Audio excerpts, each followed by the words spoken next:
Welcome back to the Irondequoit Public Library's book discussion, book talks on YouTube. Glad to be back with you this month. We're talking about the book Crank, written by Ellen Hopkins. It actually was written for young adults, but it's an important book to read only because it talks a lot of issues that teens are dealing with and that parents are dealing with their teens. Ellen Hopkins has written a series of books based on her daughter's life experiences with addiction, and this is the first book, and it's entitled Crank. If you have a family member, a son or a daughter, brother or sister who has been involved with drugs or is involved with drugs, you might find this interesting to read.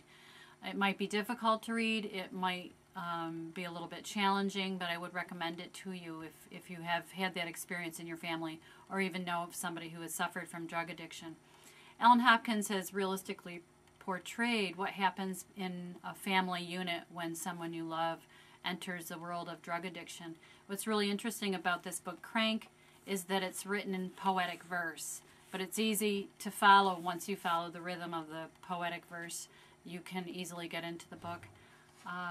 We did it for our book discussion this past month, and it was really interesting because a lot of people would have never picked this book up to read on their own, but read it because it was for the book discussion group, and they really enjoyed it. So many people were so inspired by that book that they actually got her second book out in the sequel of this series and read that as well. So this month is Crank, written by Ellen Hopkins. It's about a mother and daughter's experience with drug addiction, the daughter being the drug addict and the mother being, of course, the one who loved her daughter.